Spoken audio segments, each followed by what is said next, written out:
How does this get fixed then? Can it be fixed? I mean, forest fires solve the. It's going to naturally work itself out. Yeah. And I think it's Bitcoin that steps in and supplies, because what causes this? So we talked about fiscal appropriators. Shall I give you a good example? Yeah, go ahead. Of how Bitcoin fixes something like this. So obviously we've come to the conference.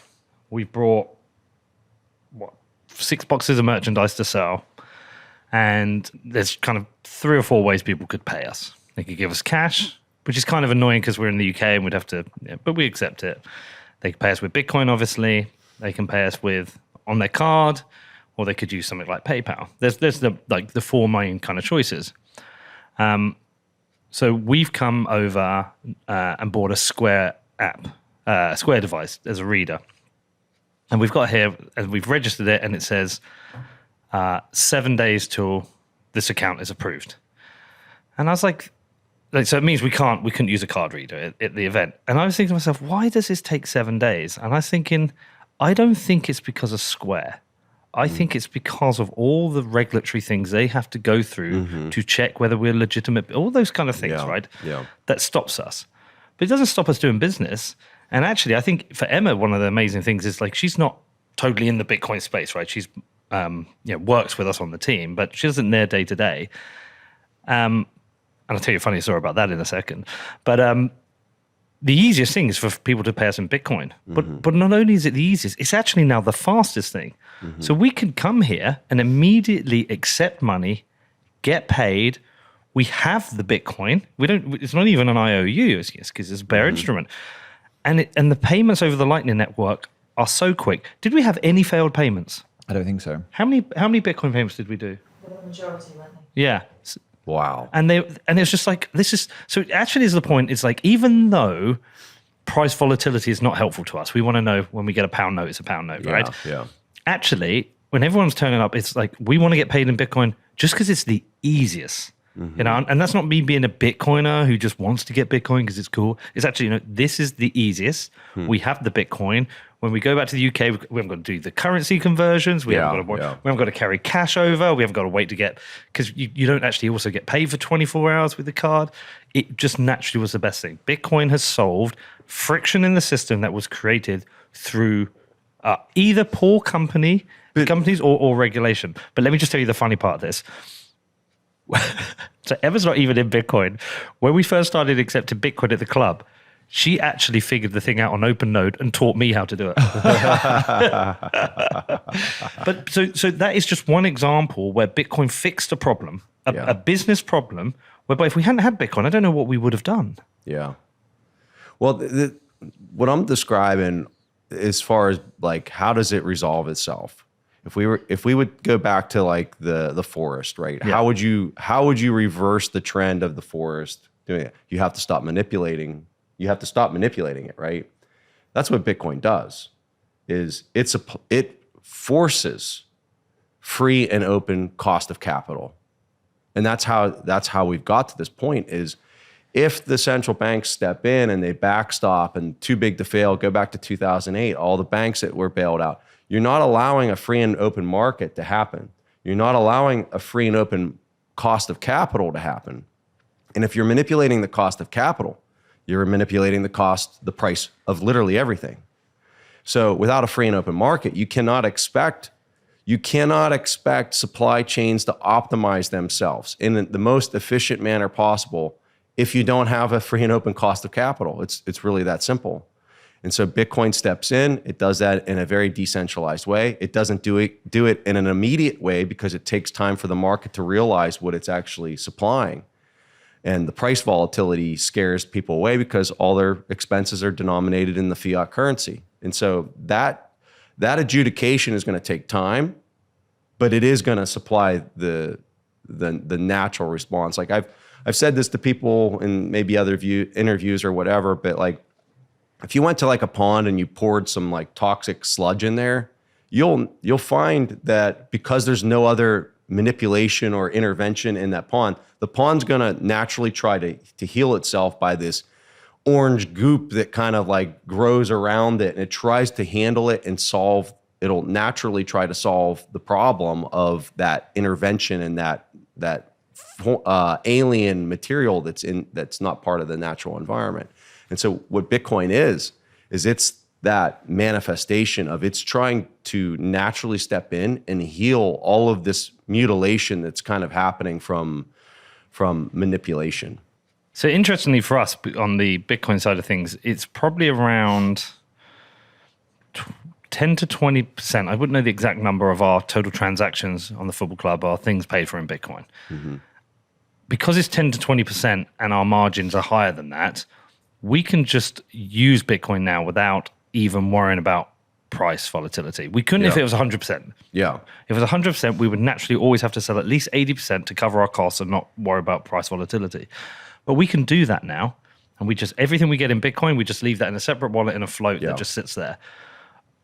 What I'm imagining is over time, it's going to be easy for us to go to say 30% and then 40%. And we will naturally transition to that because I think not only will the Bitcoin we're holding go up in value, that gives us a buffer, but also I think over time the volatility of Bitcoin will drop. It naturally will drop. So we will naturally transition. What I can't see is like, it's easy for us.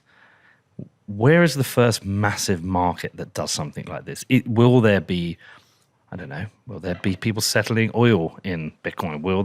Where do we break off some big chunks? You have the developed nations that are going to use Bitcoin for savings technology. So any type of free cash flows that a company makes, they can sweep them into Bitcoin to try to preserve their buying power. Yeah.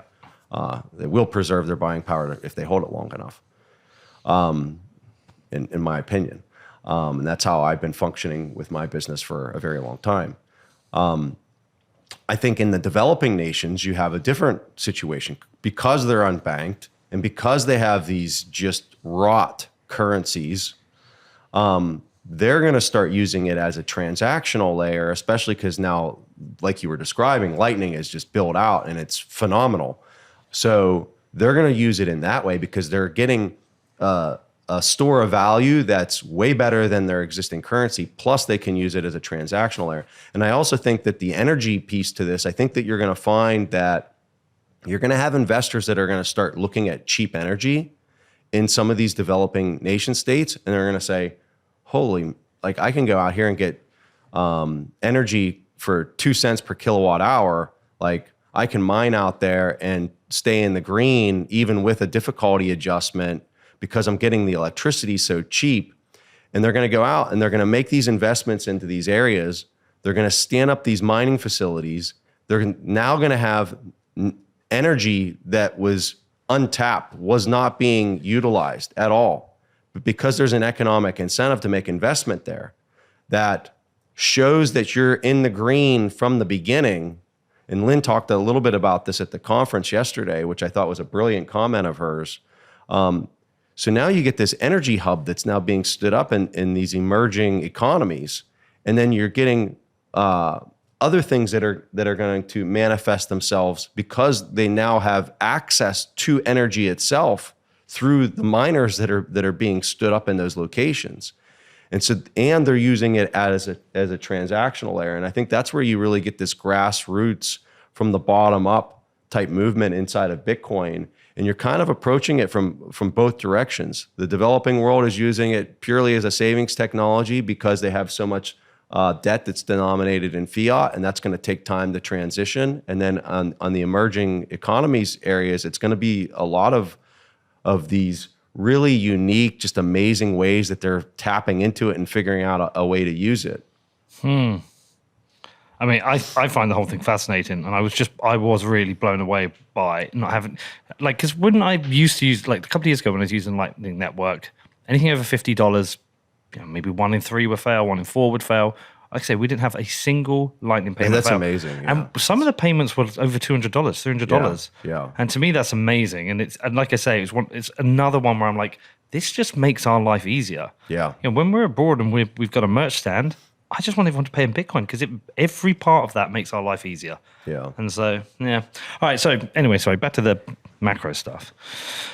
Okay. So everything's kind of fucked. What you say, something could break, or we're waiting for something to break. Do you not see a scenario whereby everything's kind of calming down a bit? We're going to end up a little bit kind of like Japan, a slow, gradual death No, over years. I think that was a function of them just kind of arriving at this end state way sooner than everybody else. Right. They, they're a different scenario, or at least they were for a very long time, because they were net producers. Yeah. They weren't net consumers, where everybody else is a net consumer. So you're able to do things differently, and that comparison is hard to kind of make to the US, the UK, the EU.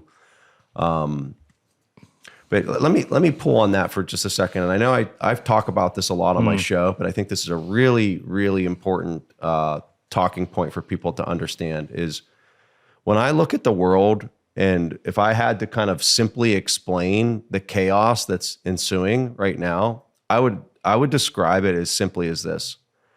You have net producers, people who are giving. They're going out, they're working, and they're providing products and services into the global economy, and what's coming out of their borders is more than what they're taking in. Then on the other side of it, and you got half of the world like that, and then you have the other half of the world that are net consumers. They're consuming more than they bring in. The ones that are consuming more than what they bring in, they're all your highly indebted nation states with fiat currency, with unbacked fiat currencies that insist on making payments to the net producers, the ones that are providing more than what they consume, right? And all these net consumers are saying, we're not taking those paper promises anymore. But if you want to pay us in our currency, you can. We don't want it because we know you're going to mutilate it. And if you give me $1 today, it's going to be worth 90 cents tomorrow. So you can keep that garbage. And if you want to pay us in our currency, you want to pay us in gold, and you want to pay us in Bitcoin, we'll take that. But we're not taking your lies. I refer to you give me $1 today, but it's worth 90 cents tomorrow. That's a lie, right? We're not going to accept your lies anymore. Is this actually happening? This is what I would argue. This is what Russia, Ukraine. Well, Russia was all of it is all about, right? Like, think about it. If you're a person going out and you're like extracting natural resources out of the ground, like performing, like using your muscle in order to actually do this type of work, and you're supplying it into a market that is a net consumer, right? And think of it like this, Pete. Like if we just had a generic business. And like you're coming to me and you're constantly, I'm buying stuff from you, and then you're buying stuff from me, but I'm buying way more from you than vice versa, right? Like you're providing me an apple or any type of product, right? It's just something really simple. You're providing me a ton of those. And what I'm paying you in are lies that get more worthless by the hour. Eventually you come to me and you say, well, here's the deal, dude. Like, you can pay me back in pairs because I'm providing you apples, because these paper slips, they're no good, and they're getting worse by the day. And I say, no, Pete, you're going to keep giving me the apples, right? And I'm going to keep giving you these paper promises. And you're like, no, I think I'm going to punch you in the face instead. Right? I am. I'm going to fucking punch you. And that's what you have happening. And that's why we have war. And I'm not trying to, and this is very important. I'm not trying to justify any actions, especially physical violence. Let me tell you, I'm not trying to promote any of that. You're telling us why it's happening. What I'm trying to describe is the quandary that the world is in. You have people who are trying to provide molecules, like real physical things. And the payment, the people who are receiving these in excess of what they're producing themselves are trying to pay back with digital fake promises in cyberspace that they can control and manipulate how many of these digital units exist to represent the value of those molecules, those physical molecules that are being received. Okay?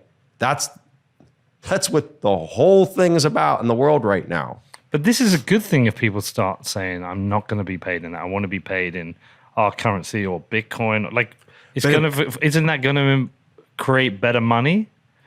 Absolutely. Yeah. Well, and why is it that they're willing to accept this digital unit that's actually backed with encrypted energy, that actually has real work, like the work that people that are providing the physical molecules are doing?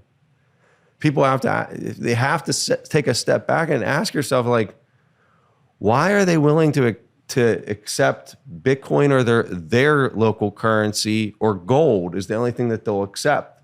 And why are the countries that aren't willing to make payments, like, why won't the EU make payments in those things? Why are they saying, no, we refuse, you have to accept our euros, or you have to accept our dollars?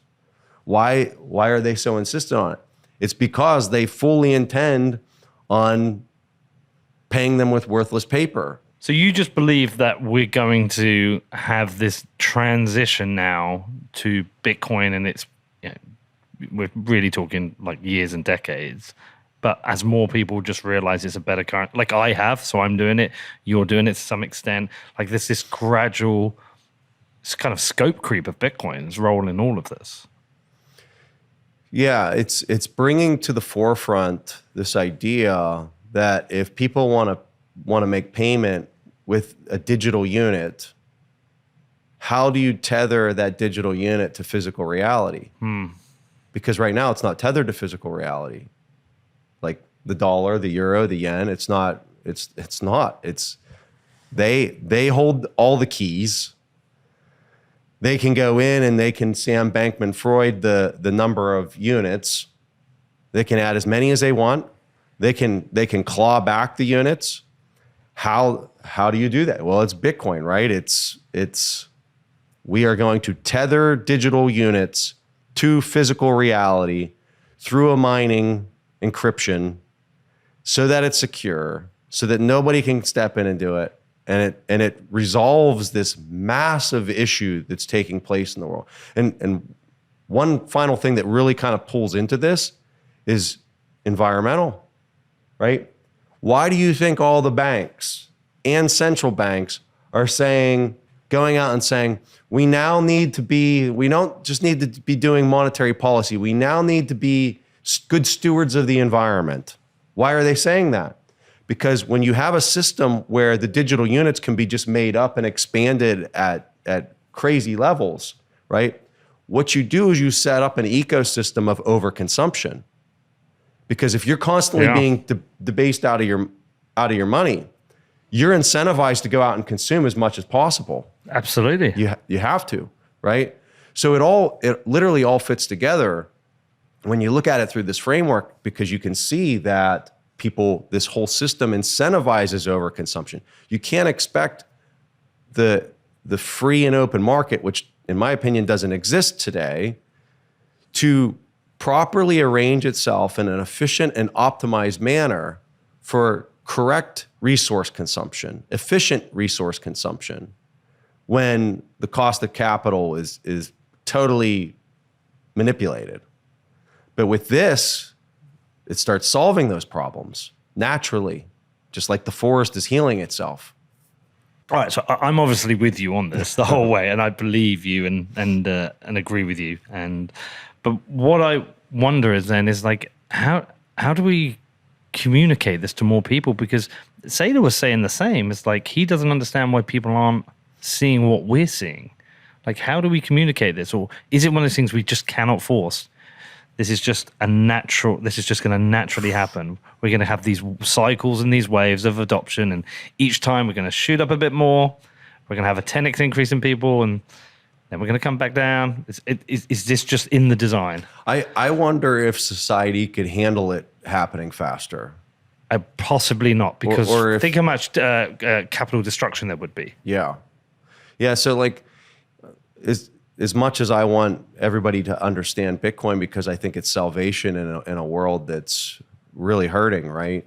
I also look at it and I say, like, could the world handle this transition faster? And like, what would that look like?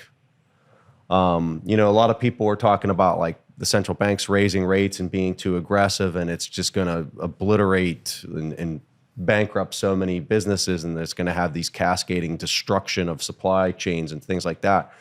And so I would use that kind of as a template. People saying that's not the way to do it. You need it to be more gradual or whatever, right?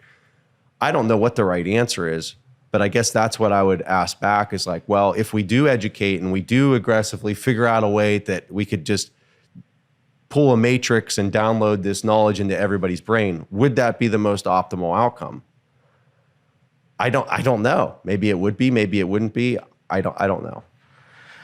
Yeah. I don't think so because I don't think we can handle a repricing that quickly. And also, I mean, I remember when I was in Colombia and I met a guy from Venezuela and he said almost his entire net worth was destroyed overnight. Mm-hmm. He lost everything. Mm-hmm. And that's like one individual in one country telling me his story, but we know that happened across Venezuela. Like everybody just lost everything, all their savings, value of everything. We know that's happened in Argentina. That to happen globally, you know, where a lot of people have been used to a life whereby they've had certain wealth and that gets destroyed overnight. What happens to their properties? What happens to their jobs? I mean, I don't think it would be a good thing for it to be fast. Yeah. Controlled transition, I think, is the optimal scenario. Yeah. I mean, this is an interesting example with FTX is like, look at the pace and the speed that happened and how so many people were like, not your keys, not your coins. Yeah, whatever. Like, you idiots, you boomers, right? Like that's what these people were looking at us like. We're just, how can you literally just take Bitcoin and put it on a hardware wallet and sit there with no yield? You dummy. Right? Well, who's the dummy now? Right? Who's the dummy now who didn't play in those games? So the speed, it gets back to the speed, right? Like people have to be educated on what this thing is. I look at Bitcoin almost like an infinity stone. Like it's very hard to be able to hold on to that thing without it like turning you inside out because it's so powerful. It really is. The technology is so powerful that you have to really guard against like getting cute with it.